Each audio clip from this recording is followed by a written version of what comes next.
A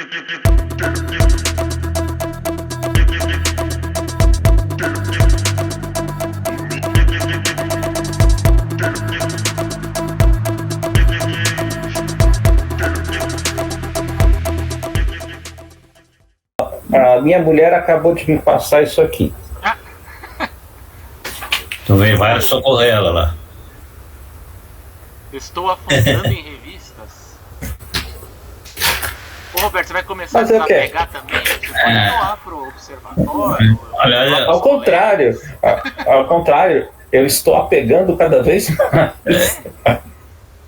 É duro. É duro. Eu tenho uma Logo boa eu vou ter notícia. que ter um apartamento só para pôr as revistas. Eu tenho uma boa notícia em termos de acervo, que eu convenci o meu departamento a criarmos a Gibiteca no departamento de biblioteconomia. Que legal. Vai ser, com o acervo do observatório, vamos fazer uma Gibiteca laboratório, que é uma coisa que o departamento de biblioteconomia sempre sentiu falta, que era ter uma biblioteca laboratório, quando os alunos pudessem fazer atividades, estágio e tudo mais, né? E daí eu propus alguns meses, eu propus para o departamento que o acervo do observatório se transformasse numa Gibiteca laboratório. E foi concordaram, até a semana eu tive na reunião do conselho, apresentei a proposta novamente, só recebi elogios e foi um retorno muito entusiasmado do pessoal, né? Porque inclusive agora a USP está querendo que os alunos façam 300 horas de cultura e extensão. E então uma Gibiteca vem bem ao encontro dessa possibilidade, que podemos realizar muitas atividades. Então a médio prazo nós teremos a Gibiteca instalada. E já tem o local? Não, o local, o departamento tem uma sala que vai ser onde a gente vai poder trabalhar, organizar, mas o local ainda vai ser discutido. Vai ser discutido, mas pelo menos a gente vai ter um local para poder mexer no material, porque por enquanto tá tudo em caixa.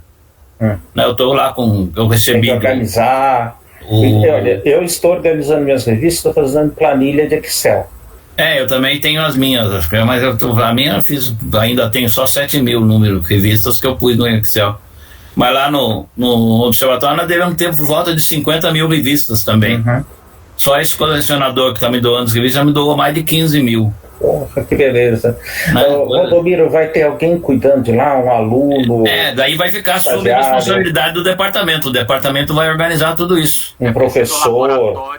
Tem laboratório, né? Vai ser coordenação do departamento, então tem que ter um professor coordenando, alguém vai ter sempre coordenando, porque vai ser uma Gibiteca normal. Não foi o que eu falo, eu sempre nas discussões que eu tive sempre na nossa área, várias vezes que eu fui dar curso, falaram, não, vamos fazer uma biblioteca laboratório. Eu falei, mas biblioteca laboratório só com a parte do fundo para o pessoal trabalhar na parte de organização e o resto.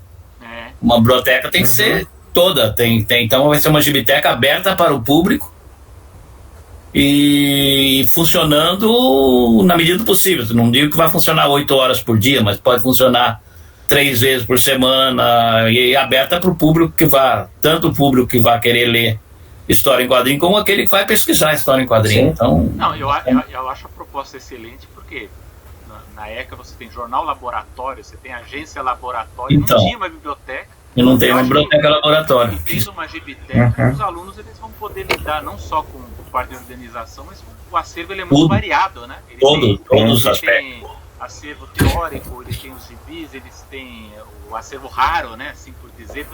O acervo raro tem que ficar à parte e depois, quando alguém pedir, quem está lá atendendo traz, os alunos. Aí tem, lógico, vai ter. É um laboratório excelente aí.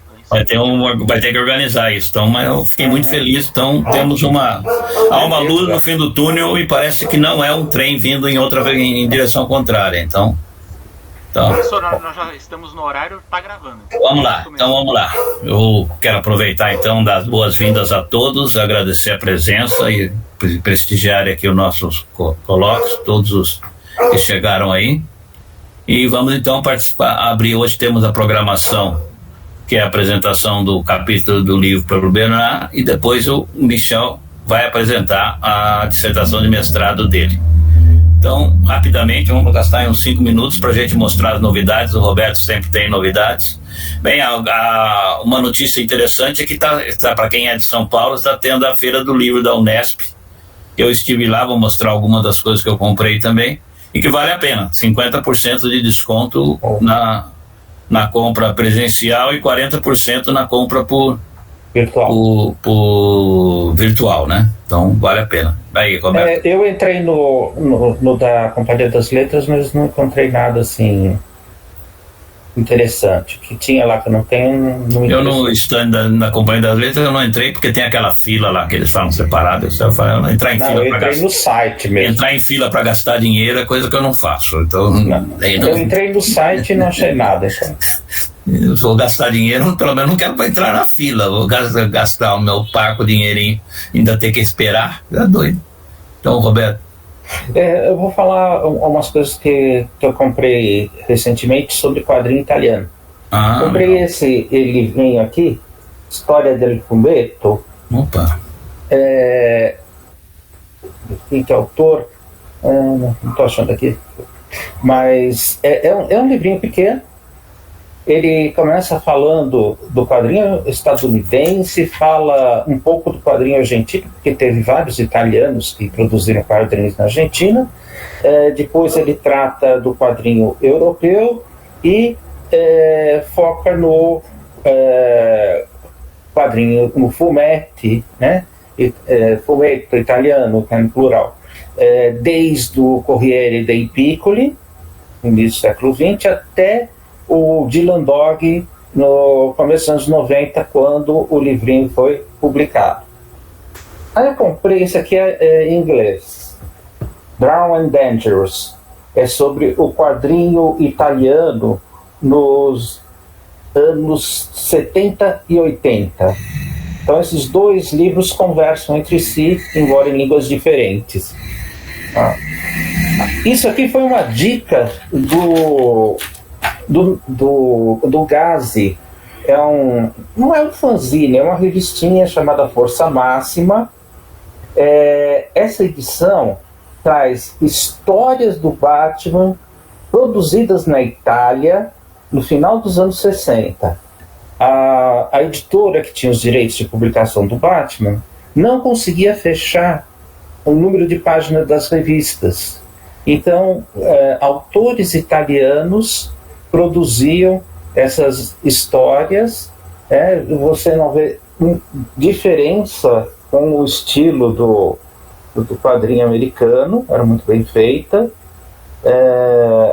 E a gente teve caso parecido aqui no Brasil, né? O Gedeone Malagola. Sim, fez os X-Men e o Nick Fury, quando publicavam na JEP, ele completava, fazia as histórias suplementares. E também o Valmir, o Primádio na RGE, que faziam histórias do Recruta Zero, do Fantasma, né? E duas publicações da Bonelli que eu acho muito interessantes, são dois crossovers, o Dragoneiro e o Conan Bárbaro. O Dragoneiro é um personagem da Bonelli, né, com o Conan, um formatinho. Esse é o número 0. E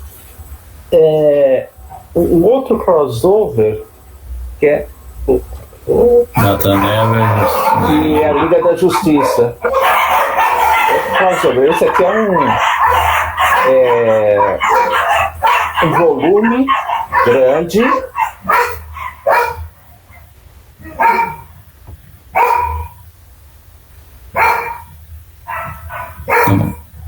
Perdemos o João Roberto, perdeu o som, se eu não me engano.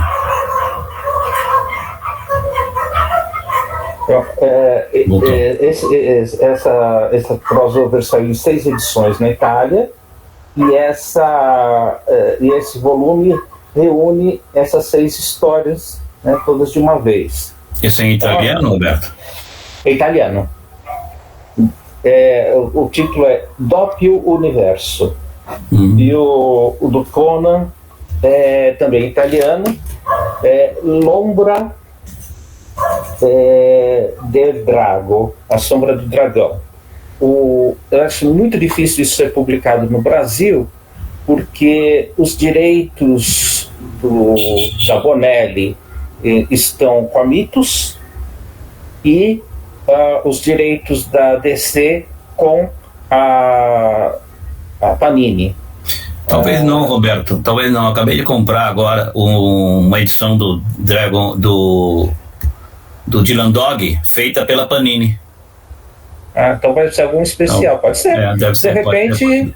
Porque o último que eu comprei do Dylan Dog, eu não me lembro o título, Kilex, alguma coisa assim. É uma edição, é uma graphic novel.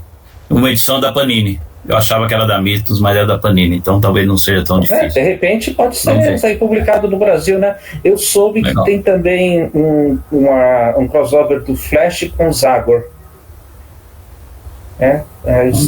Não tenho mais informações. Então é isso que eu tinha do quadrinho italiano.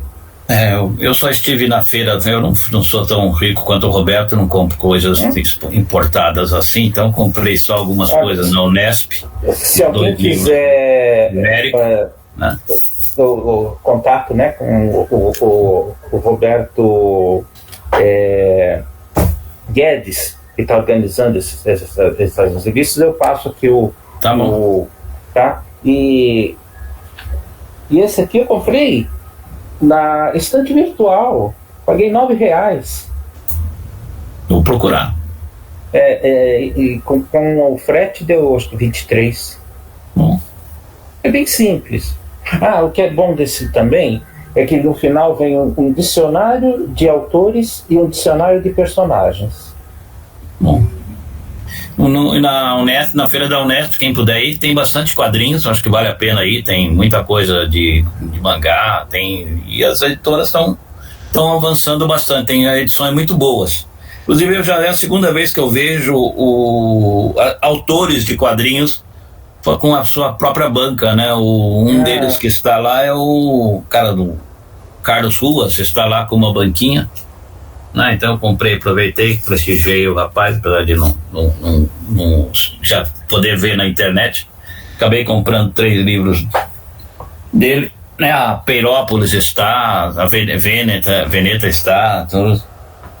Tem aqui esse aqui acho que é da LPM, tinha esse aqui que era antigo, eu nem sei se esse antigo eu nem sei se eu tenho, pode ser que tenha até comprado faz alguns anos. Comprei também a Guerra do Balão de Pensamento, o 2 foi lançado recentemente. Eu não sabia nem que o 2 tinha sido lançado, já tinha os 2. E na Comics, quando ele foi lançado, a Comics estava dando promoção. Eu não lembro se era promoção de carnaval, sei lá, era uma promoção. E ele saiu bem baratinho. Pode ser que ainda tenha na Comics. Eu comprei também esse, eu comprei o terceiro, eu comprei o segundo, eu acho que eu já até tinha o segundo, mas comprei também por via da Azul. Mas o terceiro eu tinha certeza que eu não tinha. É muito bom esse daqui. Sim. E comprei, que eu gostei muito, tinha vários do Top. Top. Estão lançando muito. Italiano, né? Então. Morreu já. Já morreu, né? Então, um cara que saiu pouco aqui, eu acho que o que eu lembro dele saiu naquela coleção Um Homem e uma Aventura, não me lembro mais qual foi. Tem algumas coisas de... Não foi naquele Aventura e Ficção? Também tem alguma coisa. Comprei 3 volumes dele, como estava 50% de desconto. E completei também, fiquei muito feliz de ter muita coisa do Breccia. Do Alberto Breccia, deve ter tinha pelo menos uns 10 volumes, títulos do Breccia. Então, são publicados recentemente no Brasil. Publicados recentemente, uma encadernação muito boa, material muito bom, realmente vale a pena. Caríssimo, né? Mas com 50% arrisquei comprar vários. Alguns que eu não tinha e vários que eu tinha lá. Daí os mais famosos eu tinha todos, né? Então, alguns que eu comprei, esses daqui era outra vez, quase todos do Roberto Breccia com o trilho. Sim. E o que eu gostei também, comprei, saiu o Pérramos inteirinho, integral, né? Que eu tinha uma versão que tinha saído uma parte, né? Acho que eu também tenho essa daí. Agora saiu integral, aqui é integral, toda deve ter custado uma nota esse integral. Acho que custou mais de 100 cada um, saiu pelos 50 e pouco, 60 e pouco. Assim vai. Bem, enfim, acabou de cair todo o peso da... eu pude dar uma caixa em cima da caixa aqui e caiu tudo, mas dando tempo eu pego. Então era isso, acho que vale a pena ir, né, na feira da Unesp e comprar algumas revistas lá, que sempre é bom. O Gazi. Alguém mais tem alguma... O Gazi levantou a mão. Vamos lá. O que realmente é pesado. Ainda mais eu ando com o braço meio cansado, viu, Robson? É difícil de ler. Vamos lá. Vocês estão me ouvindo agora? Estamos te ouvindo. Ah, tá. Eu estou em Goiás já, mas no dia 25 de março eu fui para São Paulo, que era a Semana do Consumidor, e eu visitei finalmente a nova loja da Comics. Eu nunca tinha ido. O Roberto eu não fui até hoje. Vale a pena, sabe por quê? Na entrada tem uma estante lá com várias promoções. Por exemplo, esse aqui, se eu não me engano, acho que foi R$19, que é um álbum do Quilofer, que é um francês que saiu no Brasil a obra dele, né? Da associação. Um trabalho um pouco mais ousado na diagramação, é bem interessante. E aí tem várias coisas, várias promoções lá. Por exemplo, eu nem compro mangá, acabei comprando esse porque tem a ver com heavy metal, 2 volumes por R$10, e é fechado, né? Finalmente uma obra fechada em mangá de 2 números só.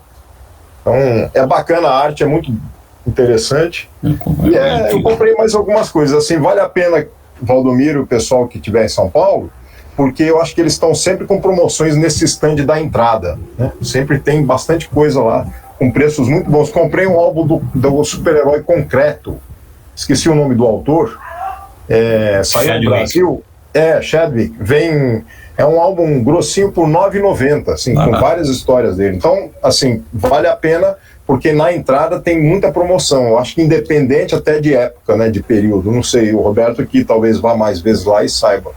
Né? Isso. Eu não vou poder ir na feira da Unesp porque tive que vir para Goiânia agora essa semana, ficou para a próxima, né? Mas pode comprar pela internet com 40% de desconto. Mas a Comics está vendendo, por exemplo, os livros da Veneta com até 70%, 60% de desconto. Então vale a pena vocês olharem. A Comics dá bons descontos também. Vale a pena. Bem. E só para finalizar, hoje eu acho que é o último dia da inscrição do resumo para aspas. Não sei se eles vão prorrogar, que é a Associação dos Pesquisadores em Arte Sequencial. Eu acho que é o último dia hoje, né? Mas pode ser que eles prorroguem. Quem perder essa data pode mandar o resumo para as jornadas. As jornadas estão abertas. Né? Então temos aí. Quando que fecha, Céu? Acho que é dia 23 ou 24. Ainda tem tempo ainda. Jornadas eu ainda vou fazer. Eu não decoro datas, então não tem. E as jornadas estão no mesmo assim, tanto presencial como a pessoa pode escolher a modalidade, né? Ou presencial ou a distância. Aspas fez igual também. Eu acho que eu vou pôr presencial, porque em agosto eu vou estar em São Paulo. A gente está pedindo para o pessoal, quer dizer, nós vamos, numa das coisas, a gente vai pedir para que as pessoas que são de São Paulo que se inscrevam no presencial, principalmente aqueles que moram mais próximos, para deixar o virtual para aqueles que estão mais distantes, né, que não tem condições de vir. Né, então... eu na verdade estou em Goiás, mas em agosto é o período que vou estar em São Paulo, porque o período do calendário aqui é de abril a final de julho e depois de setembro. Assim a gente se vê pessoalmente também, que faz muito tempo. Vai ser bom, faz tempo, né? Presencial vai ser interessante. Legal, então. Podemos então passar para a apresentação já, Selva? Só falar, por favor, Bernardo. Não é um livro acadêmico, não. É uma lista telefônica. Na minha época, isso era a lista telefônica. É porque eu gostei dele, porque como é uma área que me atrai bastante dos quadrinhos americanos, ele é um histórico dos quadrinhos, então é um tipo de consulta. Eu acho que pode ser bem interessante, sei lá, um determinado período, sabe?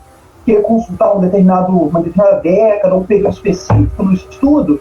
Eu achei interessante, como ele é muito, muito grande, ele não tem imagem, então assim, é só texto mesmo. Então acho que como um instrumento de consulta eu achei interessante, assim, apesar de não ter rodeado ele. Eu peguei uma promoção aqui pelo volume, eu achei que valeu a pena. Assim. Qual que é o livro, Bernardo? Eu não vi.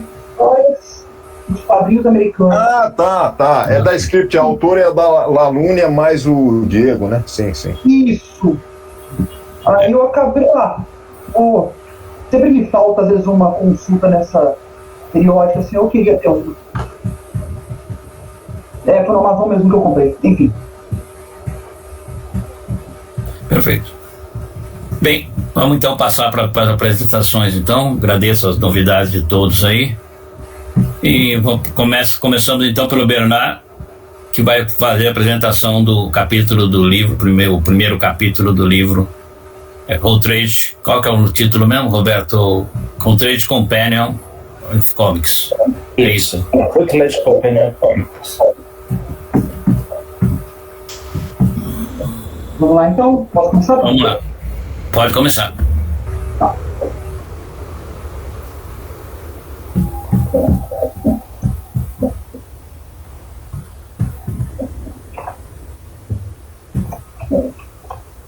Todos enxergam?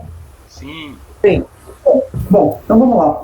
Gente, eu tentei fazer o resumo da mesma maneira que eu faço os meus fichamentos de livro. Então eu vou tentar passar um pouquinho mais rápido, que ficou um pouco textual demais para o que eu gosto de fazer. Tá?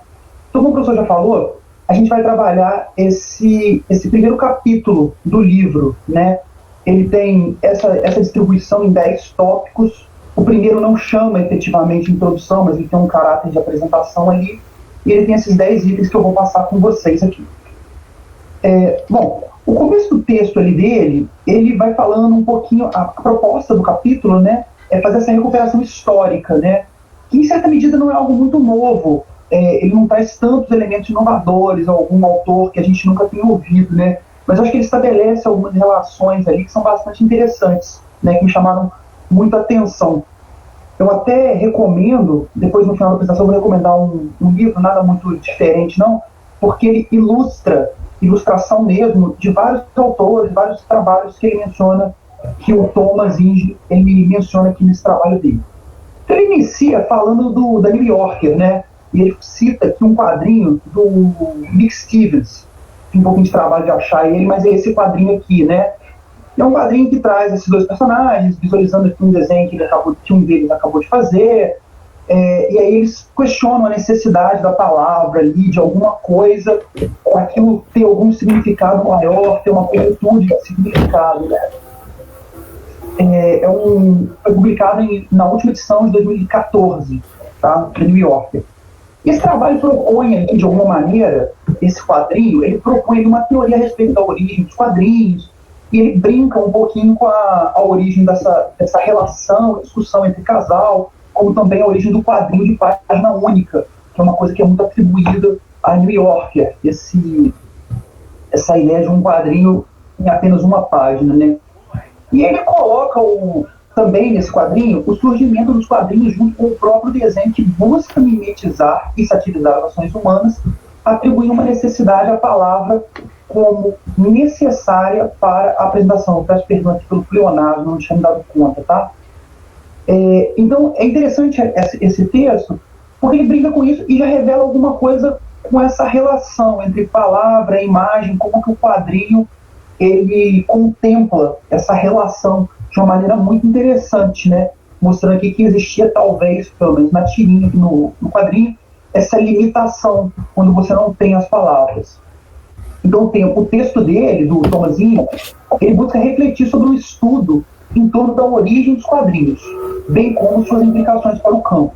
E ele tem umas questões bastante interessantes nessas implicações que ele coloca, né? Ele fala ali de possíveis, ele vai tentando fazer uma genealogia ali de momentos importantes dos quadrinhos, e ele cita a que seria a possível primeira exposição de quadrinhos originais no American Institute of Graphic Arts, em 1942. E no texto da exposição, tem um texto que narra, né, sobre a exposição em si. O autor, o Max Gaines, ele faz uma brincadeira com a personagem órfã Annie e o fato dos quadrinhos não serem órfãos, mas eles teriam uma relação com outras manifestações de diferentes momentos ao longo da história, né? Ele apresenta essa lista, né? Pinturas nas cavernas, hieroglifos egípcios, mosaicos sumérios, manuscritos coralígeos do século XIX, pergaminhos com ságio do Japão, século XI, livros blocos do Evangelho do século XV, e os grandes caricaturistas do século XVIII e XIX, que ele até volta a mencionar num outro ponto. Então, aqui eu acho que começam umas coisas interessantes. Ele realça dois aspectos advindos dessa relação para os estudos das histórias em quadrinhos, que eu acho que são temas que até hoje a gente comenta, né? Quando você faz essa busca por essa gênese ali dos quadrinhos, existe uma busca por algo legítimo dessa manifestação artística, né? Esse pensamento ele é estabelecido por um senso de inferioridade do qual os quadrinhos sofrem, né? Advindo de uma noção de que falta uma qualidade estética, de uma manifestação tradicional como a arte e a literatura, né? Que é uma grande cruz assim, que a gente acaba carregando ali, né? Sempre tentando provar a legitimidade daquilo, né? Isso ainda hoje, dependendo do lugar que você vai fazer uma fala sobre quadrinho, você ainda tem que explicar sobre a legitimidade daquela coisa que vai para além de uma coisa meramente interessante e bonita, né? É uma forma de dizer, então, que os quadrinhos não são de forma alguma o primeiro esforço para se contar histórias com palavras e imagens. Ele discorre um pouquinho ali.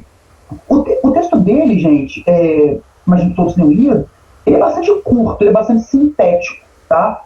Ele não desenvolve, assim, profundamente as ideias. É um texto de, acho que 9, 10 páginas, é realmente muito pequenininho. E ele fala sobre essa busca de algo que legitime isso. Então é como se dissesse, se o quadrinho vem da pintura, então ele é legítimo porque a pintura é capaz de representar algo que é do interesse das artes, né?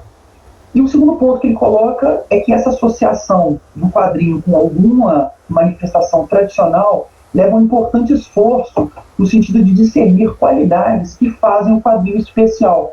E aí eu acho interessante isso, né? O retorno a esses antecedentes pode talvez estabelecer os traços formais que tornam os quadrinhos tão poderosos e atraentes em nosso tempo, né? Então aí ele vai para um outro caminho, né? Um ponto talvez agora mais positivo da questão, né? E quando você faz essa busca, você começa a entender, talvez por um exercício de comparação, né? O que o quadrinho tem, o que o quadrinho faz, né? De modo... o que essas outras manifestações têm que o quadrinho, de alguma forma, ele toma para si e acaba conseguindo construir suas narrativas, suas propostas, né? É importante citar, eu usei a palavra narrativa aqui, o texto do Thomasini, ele se detém, pelo que eu entendi, quase que exclusivamente aos quadrinhos narrativos, né? Então, toda vez que ele fala de quadrinhos, das associações, ele sempre busca alguma coisa em relação à narrativa, tá? Então é importante também citar isso. E aí, ele fala dessa dificuldade em definir o próprio quadrinho. Eu até vou pedir desculpa pela minha ignorância. Eu entendi que o proto-quadrinho seria algo que seria um quadrinho mais primordial, algo que levaria ao quadrinho tal qual nós conhecemos hoje, tá? E esse proto-quadrinho tem a grande variedade de formas e técnicas empregadas pelos artistas em sua feitura. Isso aqui é um desafio muito interessante. Eu acho que qualquer pessoa que trabalha com arte, de modo geral, vai encontrar esse problema, né? Você tentar definir algo pela técnica que envolve a feitura daquele produto, né? Então, assim, quando a gente pensa na pintura, né? Eu sempre falo assim em sala de aula com meus alunos, é muito difícil. Alguém fala que a tela tem que pintar com o pincel, e vai uma pessoa e pinta com o dedo. Aí alguém define pela tinta, aí alguém vai lá e cria uma tinta a partir de terra, e tantas outras invenções que a arte vai fazendo para justamente escapar dessa conceituação, né? E o quadrinho também tem uma questão, um colega uma vez comentou comigo isso, essa ausência de um aspecto, um marco formal, né? Como a invenção do cinema, ela tem, né? A ideia da câmera, né? A gente pode até associar a questão da prensa ali para os quadrinhos, mas ela plenamente talvez não marque assim tão categoricamente esse surgimento, e daí essa dificuldade. E por fim também, né, essa pluralidade que o quadrinho lida, né, esse diálogo que ele faz com muitas manifestações artísticas, né, a própria questão, evidentemente, do desenho, da gravura, da pintura, né, posteriormente ainda tem diálogos com o cinema, a questão textual com a literatura, que ele até aponta, o Thomas até aponta no texto dele, né, já li uma entrevista do do Chris Weck, ele fala sobre como que um quadrinista ele tem que dominar uma série de habilidades para produzir um quadrinho, né, para escrever um quadrinho, como por exemplo a dança, o teatro, né, então são muitas áreas que ele toca ali. Então, apesar de uma definição complicada para esse proto-quadrinho, é possível identificar em suas variações a presença de recursos como. Ele fala que nesses proto-quadrinhos, nessas manifestações que ele vai citar um pouquinho adiante, a gente já encontra alguns desses elementos que a gente entende como algo presente nos quadrinhos. A ideia do requadro, né, ou do próprio quadro, né, não fica tão claro ali. A ideia de uma estrutura narrativa, como eu disse, né, ele se assenta muito no quadrinho narrativo, né, que me parece, sim, o maior volume de quadrinhos, ele trata mais da narrativa, me parece ser realmente a forma de texto mais dominante. A sequência de ação, o balão de fala, uma relativa importância das palavras e imagens, é um ponto que ele vai tocar constantemente, essa relação de palavra e imagem, né? A presença da onomatopeia e um potencial, eu achei essa característica sensacional, o potencial para dilatar esses recursos de um modo novo experimental. Então, olha que interessante, né? Ao mesmo tempo que eu tenho traços que são passíveis de ser ampliados, de ser uma fonte de experimentação, né? Eu achei isso bastante interessante ali. E aí ele vai citando, eu peço só desculpa, eu não li com vocês, aqui em cima, gente, eu tentei colocar os títulos das partes, e aí eu estou passando por elas. Geralmente eu trabalho com cor, mas eu não consegui fazer dessa vez. Então eu estou na parte, no item What's a Proto-Comic, tá? Dentro dessa parte ainda, ele vai fazer alguns recortes temporais interessantes aqui, né? Ele fala de alguns momentos importantes para as histórias em quadrinhos.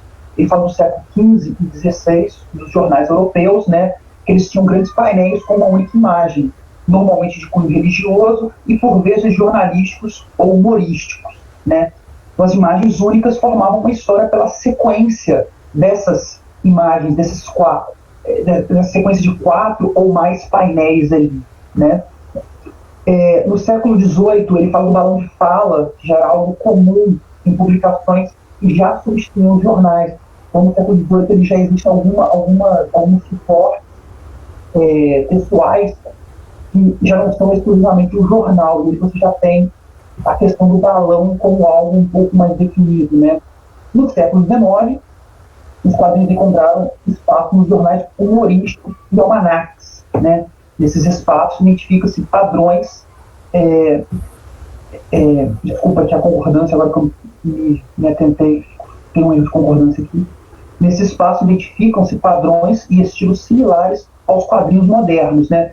Ele usa essa expressão, e eu tive um pouco de dificuldade de traduzir determinados termos que ele usa.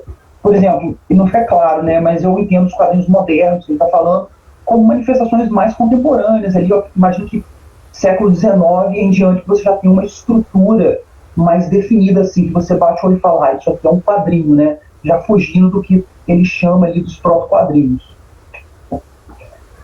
O outro marco aqui, ele vai falar um pouquinho aqui, deixa eu só conferir, por favor, ele passando sobre o Engraves as Graphic Novel.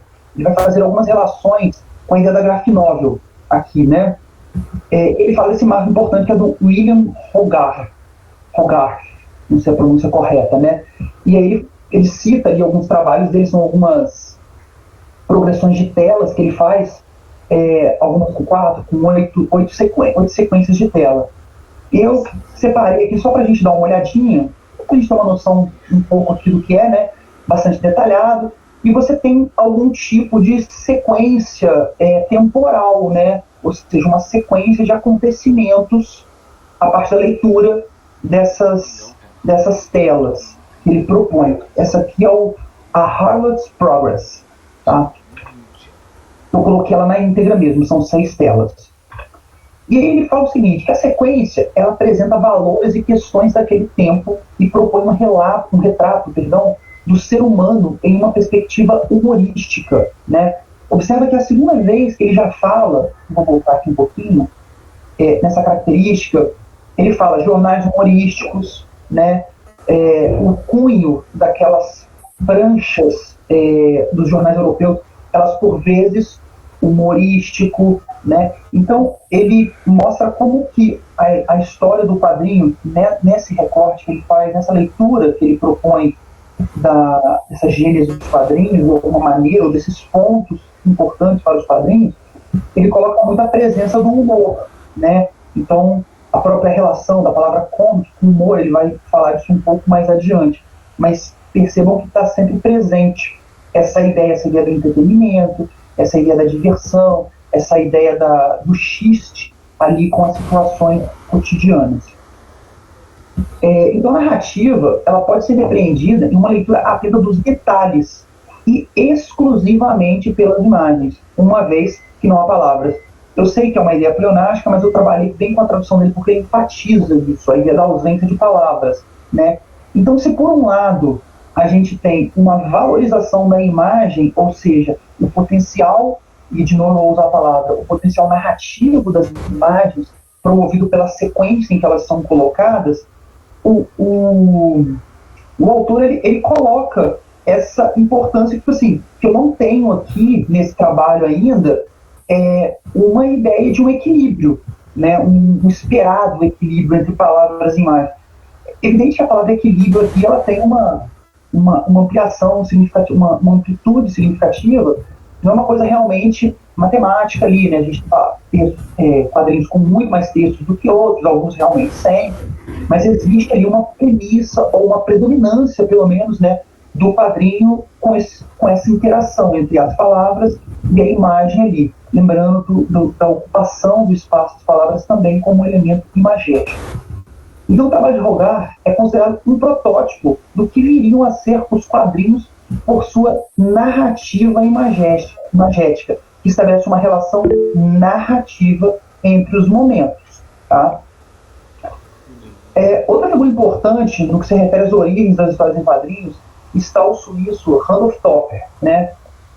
Para quem aí, imagino que todos, né, leram aí pelo menos um livro sobre o histórico dos quadrinhos, esses nomes que ele traz aqui para o texto, o do Topper, o do próprio Hogarth, vai aparecer alguns outros ali mais adiante, eles são nomes bastante conhecidos, né? Então até a questão do livro que eu quero sugerir aqui, de novo, não é nada inovador, mas acho que é interessante, eu tentei fazer na apresentação, a ideia de trazer essas imagens, até para as pessoas que talvez não tenham claro na cabeça o Topper, quem é, poder associar. Mas no livro do MacLeod, por exemplo, ele cita o Topper muito rapidinho, por exemplo. O Hogarth eu não tenho certeza se ele cita, mas ele cita um outro que vai aparecer. Tá? Então, o Topper é o quadrinista suíço ali, que é considerado o pai ali do quadrinho, observando uma gênese ali pelo viés europeu, né? Existe essa ideia. O trabalho de Topper apresenta uma grande sofisticação pela exploração da narrativa imagética, né? A grande questão de Topper é o fato de ele escrever história de um modo bastante próximo do que se percebe como quadrinho, sem ter tido um modelo anterior, antes dos quadrinhos existirem formalmente, né? Então tentando, ainda trabalhando com essa ideia ali do próprio quadrinho, quando que a gente pode cravar, né? Agora é uma história em quadrinho, né? Então ele sempre está trabalhando nesse lugar. O estilo de Topper é bastante solto em relação às gravuras, né? Até a própria técnica utilizada. Eu trouxe esse termo aqui, que tem a ver com um livro que eu quero recomendar, que é o da Novela Gráfica, com o Thiago Garcia, que tem muita imagem. É interessante, eu não vou entrar aqui no mérito das problemáticas teóricas que você pode encontrar no livro, você pode discordar, enfim, mas a questão da ilustração. É um livro que é bastante ilustrado, então você tem todos esses trabalhos que o Thomas Inge menciona nesse texto, a gente encontra no capítulo lá, os quadrinhos, antes dos quadrinhos, o quadrinho para adultos antes dos quadrinhos, alguma coisa assim no capítulo 2, se não me engano. E no livro do Topper ele cita essa ideia da garatuva, né? Esqueci agora, não coloquei para não ficar maior a apresentação. É um teórico que fala sobre esse estilo, né? Ele até discute ali que o próprio Topper, a garatuva é uma coisa de garrancho, né? Uma coisa meio mal feita, né? Então ele tem um jeito assim até displicente de fazer e talvez até de não valorizar aquilo que ele está fazendo, pelo menos não no primeiro momento, né? Eu não vou me dignar que ela é francês, porque eu não tenho essa capacidade, tá? Essa história que ele coloca aqui, ela foi publicada em 42, né? E é considerada a primeira publicação de quadrinhos nos Estados Unidos. Então, é um marco assim, bastante interessante da gente observar, né? E seguido nesse sucesso comercial na Europa e nos Estados Unidos, surgem outras publicações na Inglaterra, né? O The Bachelor's Own Book, em 44, The Bottle, em 87, né? Então ele vai trazendo, é como que o quadrinho, ele sai da Europa e vai chegar nos Estados Unidos e como isso afeta a produção americana, né? Aí ele vai falar de um outro personagem histórico, né? Que é o escritor, poeta e cartunista. Eu tive um pouco de dúvida na tradução da palavra cartoonist, porque como ele fala de um tempo passado, século XIX, eu não sei se a palavra quadrinista ela se adequaria tão bem, eu não sei se a pessoa era uma pessoa que fazia gravura, um gravurista, né? Então eu coloquei os dois termos aqui, a gente pode até discutir depois esse termo que é o último tópico desse texto, inclusive, né? Então o alemão William Busch, né? Também, como eu falei, ele aparece no livro A Novela Gráfica também, né? E tem umas imagens desse trabalho, que é o Max e Moritz, né? Uma narrativa aparentemente infantil sobre as travessuras dos dois personagens, mas que se mostra algo bastante sarcástico, um humor bastante perturbador e repleta de violência, é uma narrativa com bastante violência, né? Apesar de não apresentar uma escrita imagética apesar de já apresentar uma escrita imagética e estilo visual bastante similar aos quadrinhos mais contemporâneos, as palavras elas não aparecem de modo tão integrado ao texto, né? A gente poderia até comparar daqui a pouquinho com o próprio texto do Toffer, né? O texto aparece na forma de verso, que se alterna na duração e na tonicidade, trazendo uma musicalidade para a narrativa. Aparece um termo bastante técnico no texto do Thomas, um termo ali, a gente vai ter um pouco de dificuldade de traduzir, assim, de pesquisar um pouquinho, que tem a ver com sonoridade poética, né? Contagem de sílaba poética, sílaba tônica ali, para criar um determinado ritmo, né? Aqui, essa imagem grandona, principalmente essa da esquerda, ela está presente no livro da novela gráfica. Ela está desenhada lá, só preto e branco, não é colorida a imagem. E aí, esses personagens são esses personagens. E tem uma curiosidade aqui, né? Tem uma traduçãozinha que eu achei no próprio Wikipedia mesmo, tá?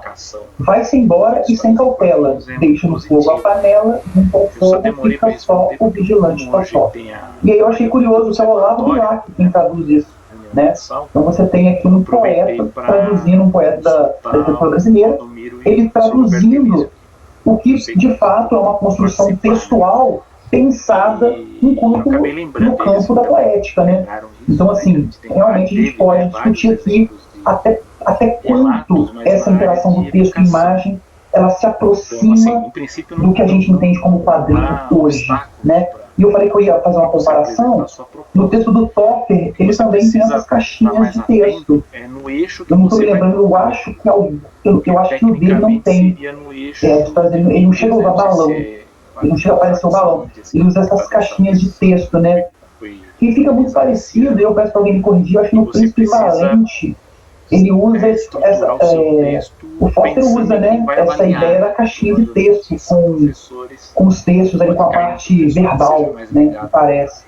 A artes ou mídias, né, ou alguém que então aqui, o trabalho do Busch, ele obteve grande sucesso internacional, tornando-se uma grande referência de quadrinhos, né, e aí eu acho que isso tem muito a ver, e a gente pode olhar por esse outro lado, né, a estética visual, o tipo de traço, o tipo de desenho, ele é algo bastante, usar uma palavra problemática, mas é bastante moderno, é bastante contemporâneo isso pra gente.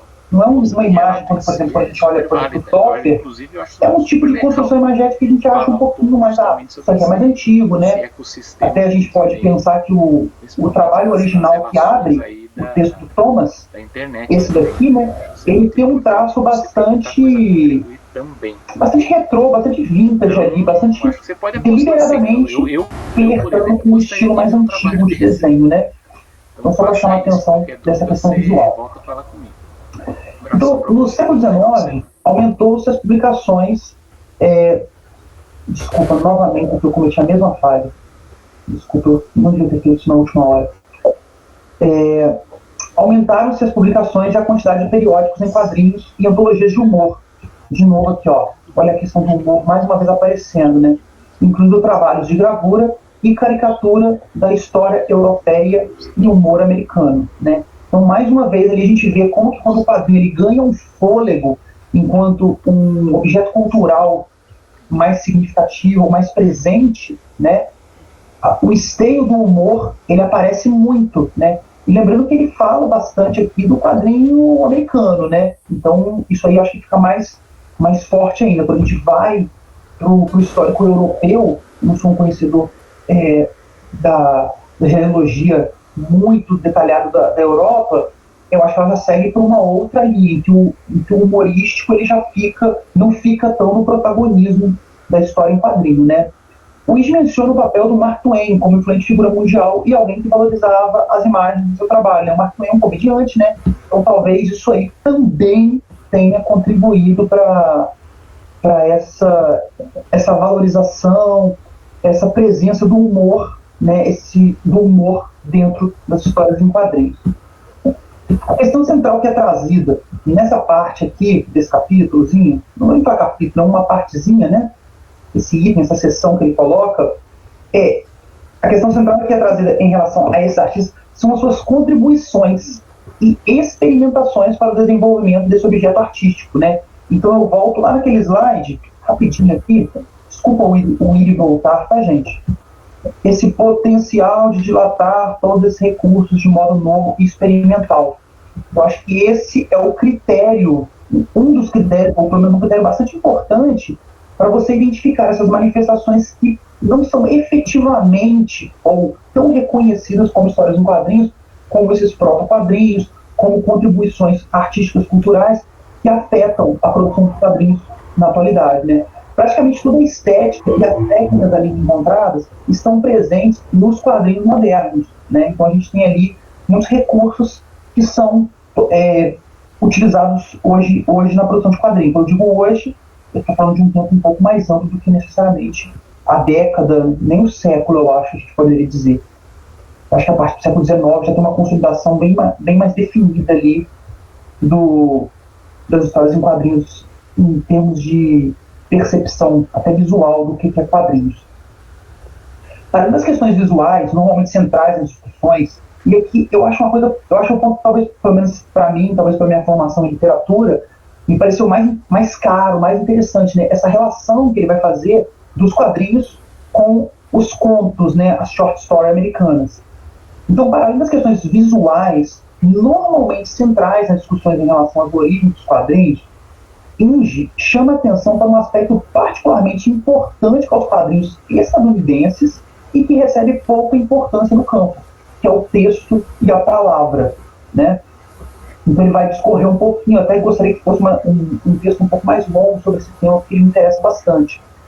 O Thomas Inge aponta que as origens dos quadrinhos norte-americanos possuem vínculos bastante definidos com o desenvolvimento da literatura em suas diferentes manifestações.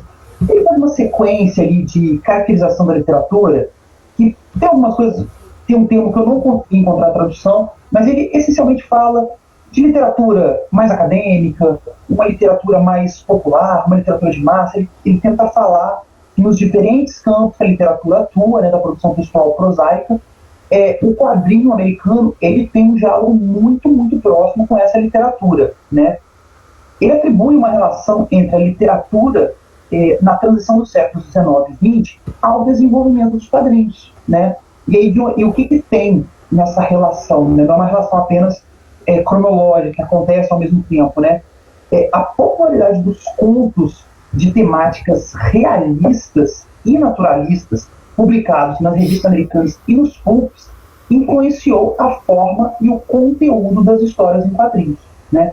Então, ele vai explicar como isso acontece, ele vai traçar essa linha que conecta as short stories americanas com a pulp fiction, com os quadrinhos, né?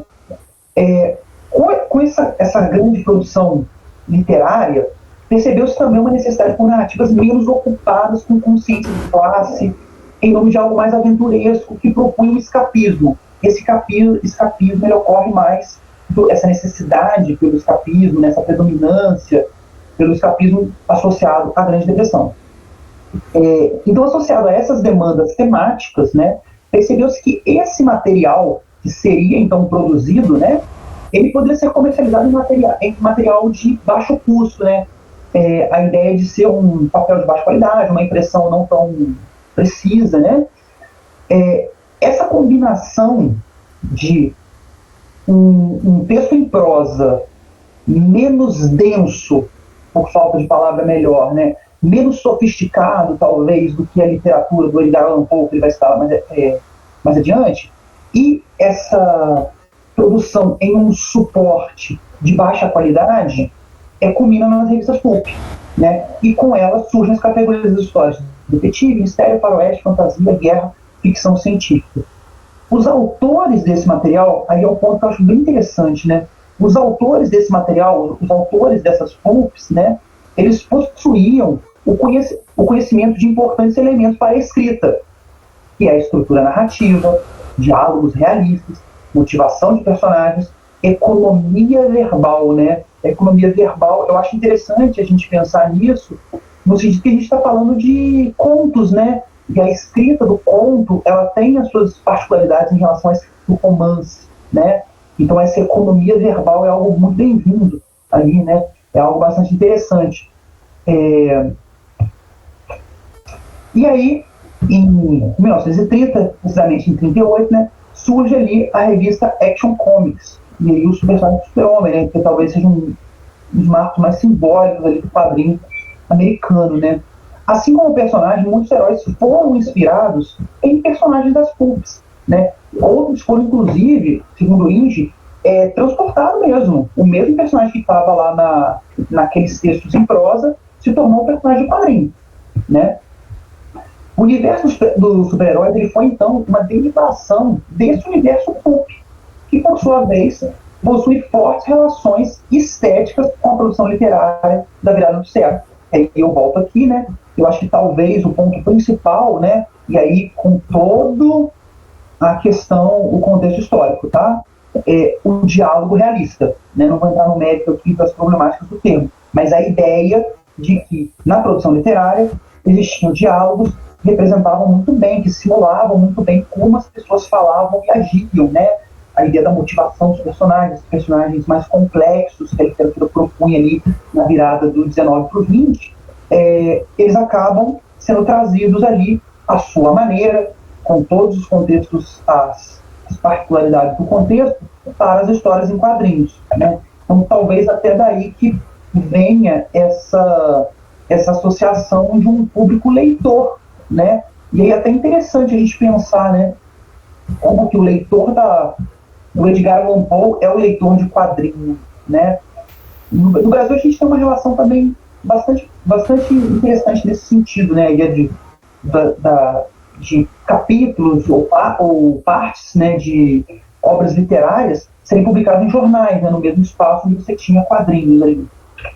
Bom, e aí ele entra numa questão, ainda falando dessa genealogia literária, em relação à extensão das histórias. Cada publicação das pulps era uma compilação de contos baseada em um único tema ou gênero, e frequentemente com uma história principal que era mais longa. E aí ele entra nessa questão do tamanho da história, para culminar numa ideia um pouco, ali, numa discussão ali bastante rápida sobre a graphic novel. Tá?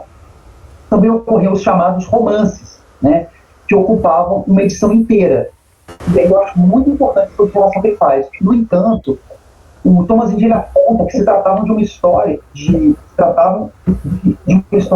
mais longa, tá? Se tratavam de histórias ali mais longas, escritas segundo os parâmetros de um conto e não de um romance desenvolvido, né? Então aí a gente pode até pensar quais são essas particularidades do romance e do conto, né?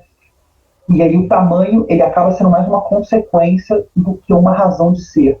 Então, apenas o tamanho da história era o critério para, naquela época, se falar em romance, dentro dessas histórias da pulp, e não o romance formal ali, definido no século XIX. Ali.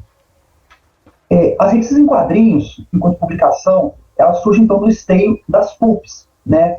O novo formato seguia os mesmos gêneros narrativos, no entanto, usava a imagem, né? Olha que interessante, né? Ele parte da imagem e a parte do texto, da palavra, e chega na imagem, né? Posteriormente, os gêneros e categorias específicos estrearam nas HQs. Eu não tenho assim, claramente para mim, quais são esses gêneros e quais são essas categorias que ele menciona, né? Então a gente pode também acrescentar essa informação aqui depois da minha fala. E aqui, salvo engano, na última parte do capítulo, ele fala das definições, dos anacronismos dessas definições, né? Ele aponta um cuidado que se deve ter com o uso de termos de um tempo passado, né?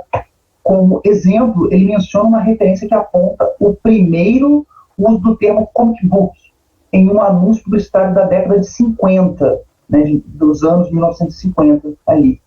O uso, no entanto, se refere, do anúncio, ao aspecto engraçado e divertido da publicação, né? Então, assim, tinha uma ligação mais semântica mesmo com o termo comic. O uso da palavra comic era para falar de um livro engraçado, né? De modo semelhante, comenta sobre o termo graphic novel e seus diferentes usos ao longo da história. Como eu falei, ele culmina nessa questão aqui. E ele vai trazer aqui alguns momentos, né? Alguns muito mais definidos, como o quadrinho, né? Que eu acho que esses dois aqui, salvo engano, eu esqueci quem foi, acho que até o professor Valdomiro, eu acho que eu ouvi uma vez falando sobre essa história da Capitão, se foi o professor Valdomiro, se foi o próprio Gás, numa ocasião que eu interagi com ele, não me lembro, mas essa ocasião da saga do Capitão Marvel, né, que são muitas edições ali, durou muitos anos, então culminou numa aventura muito longa, e ali poderia também ser entendido como um berço ali, um recém-nascido ali da graphic novel, né. O Rhymes with Lust também é bastante famoso, ele também está no livro do Santiago Garcia, ele menciona esse. O Black Mark, eu tenho quase certeza que ele também aparece no livro do Santiago Garcia, e o trabalho do Lee Ward, que eu falei, que não é essencialmente quadrinhos, né? Ele tem muito aquela cara de gravura, que tem uma narrativa ali com aqueles painéis, e ali aqueles painéis vão construindo uma ideia narrativa que vai se assemelhar à relação que a gente tem dos requadros dentro de uma página, né? Como eu falei,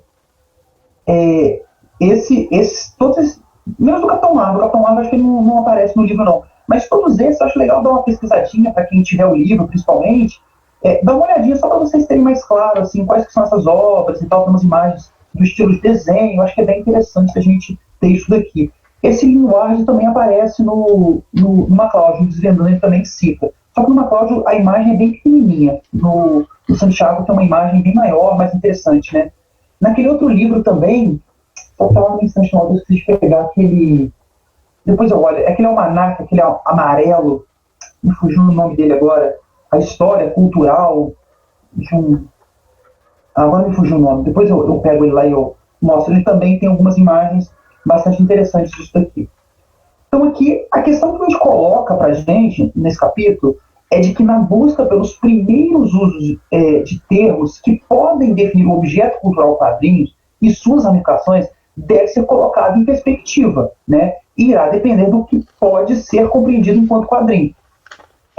Vocês podem até reparar assim, na minha fala mesmo, né? Quando eu falo o quadrinho, a história em quadrinho, depende muito do que eu entendo como quadrinho ali, né? Então é muito complicado eu, por exemplo, pegar o trabalho do Lee Ward, por exemplo, e falar a história em quadrinho do Lee Ward, né? Até que ponto, né? Qual que é esse ponto de virada entre o proto-quadrinho e o quadrinho, né? A gente sabe lá que as pinturas rupestres, elas têm elementos de linguagem das histórias em quadrinhos. Mas será que eu posso cravar aquilo é uma história em quadrinho? Aí a gente pode, só voltando muito aqui na apresentação, nessas manifestações que ele coloca lá no começo, né?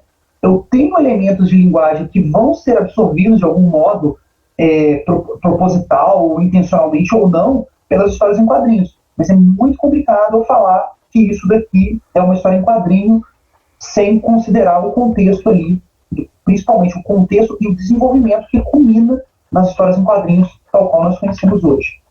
Então, só voltando aqui para o finalzinho. Então, a pesquisa pelas origens dos quadrinhos e suas possíveis primeiras manifestações não é algo simples. mas a compreensão desse caminho e de seu desenvolvimento acrescenta e melhora nossa compreensão das histórias em quadrinhos. E eu faço um link com aquilo que ele fala lá no começo, e eu gosto muito disso. Eu gosto muito do exercício da conceituação, não pela conceituação, mas pelo exercício de pensar o que leva àquela conceituação para entender melhor o objeto, né? E quando ele fala lá no começo, aquela ideia de você ver como que determinado indivíduo contribui como elemento de linguagem, ou de onde surge um determinado elemento de linguagem que hoje é muito tradicionalmente entendido como quadrinho, né? Então, acho que a proposta dele é essa, a ideia de você fazer um panorama, talvez não para você falar, agora eu encontrei o primeiro quadrinho, né, ou o quadrinho veio daqui, mas você entender o desenvolvimento dessa linguagem para entender as experimentações e a exploração que é feita daquela linguagem.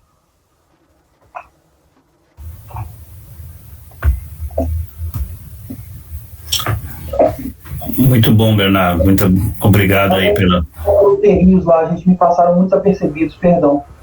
Não se preocupe com isso. Parabéns, uma boa apresentação. Eu acho que o livro que você queria mostrar é esse aqui que você fez. Obrigado. Ele é muito bom, esse livro. Muito bom, muito bom. E o do Santiago, acho que ele está mais famoso, esse daqui que tem muita imagem. O Garcia, né? O capítulo 2 dele, ele passa por todos esses lugares ali que o Thomas... Menos a questão dos contos, mas a questão dos protoquadrinhos, das imagens passa bastante. Eu até consultei ali ele para tentar pegar algumas imagens, trazer para o slide. Mas esse do quadrinhos, eu esqueci o nome dele, de novo, professor? Esse é o nome mais comprido, né? O amarelinho que você mostrou aí. É o Quadrinhos, História Moderna de uma Arte Global. Isso, História Moderna de uma Arte Global. Ele é muito interessante, ele vai trabalhando com umas décadas ali, com os recortes geográficos. Ele é muito interessante esse livro, eu gostei bastante dele. Sim. Eu fiz a revisão técnica desse livro. O preparo, inclusive, se não me engano, não é? Não, eu fiz só a revisão técnica. Então foi um outro livro que eu li recente que tinha um preparo, eu estou confundindo. Pode ser.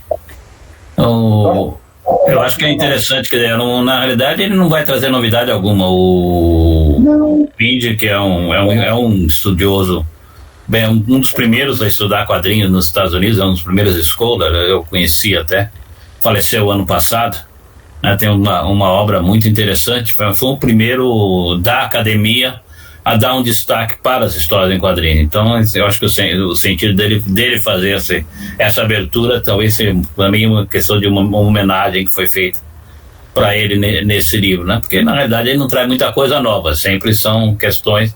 Eu acho que é interessante a distinção que ele faz do proto-comics, né? Que eu acho que gostei muito, né? Mostrando que na realidade as histórias em quadrinhos foram bebendo, foram se desenvolvendo aos pouquinhos, até o momento que ela estava, eu sempre falo isso, é uma longa tradição de comunicação visual que vai depois, num determinado momento, vai desembocar nos quadrinhos, né?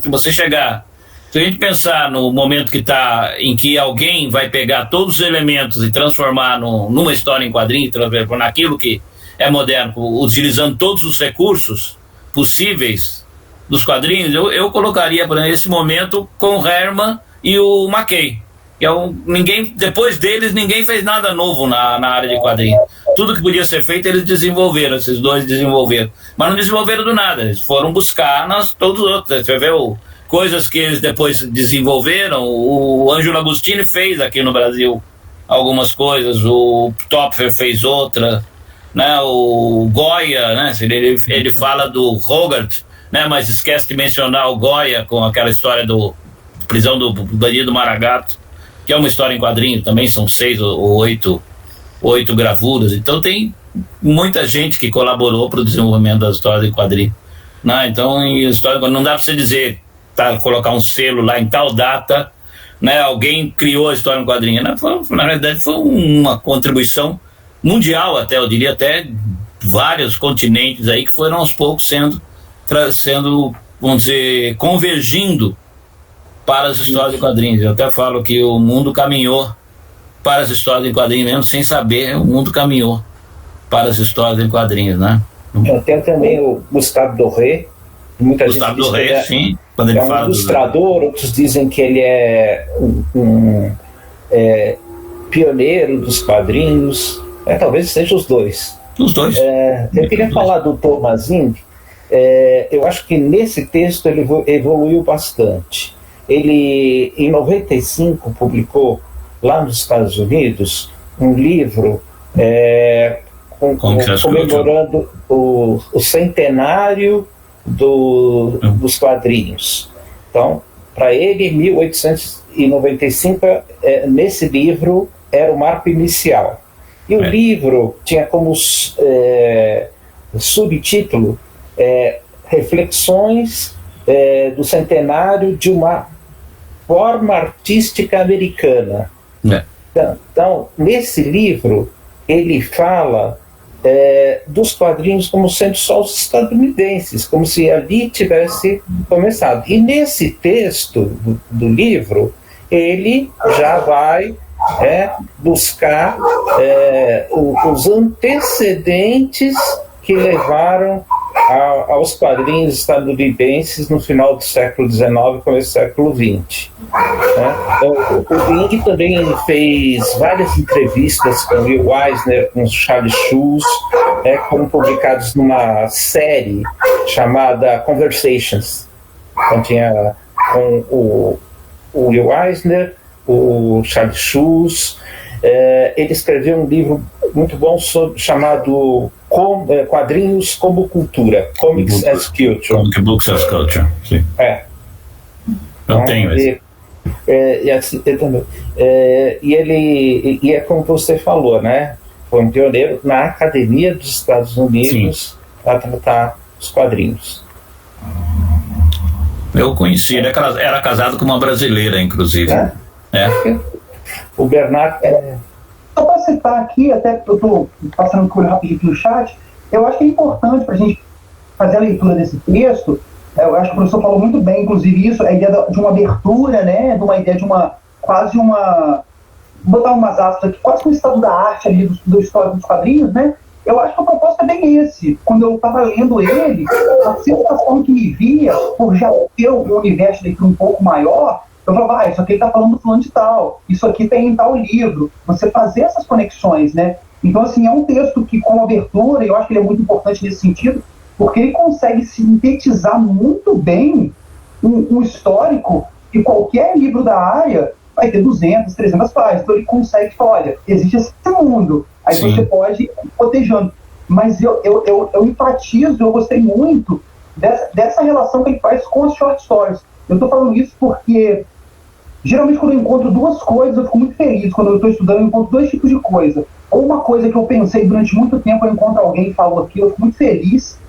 Ou então, quando eu pego e falo assim, cara, eu já ouvi isso, e eu falo assim, caramba, é isso que a pessoa me disse. O professor Anderson, meu orientador, que esteve presente no último encontro da gente, ele sempre me falou isso. Desde o começo do doutorado, ele falava assim, eu acho que a gente pode dar uma atenção na questão do roteiro, eu acho que carece de um estudo, talvez um pouco mais minucioso. E eu acho que aí talvez esteja o link tão presente quando se estuda histórias em quadrinhos dentro do campo literário. Não para você levar o quadrinho para um determinado lugar de status, mas para você entender uma composição de linguagem. Eu acho que é mais nesse sentido. Eu gostei muito dessa relação que ele faz.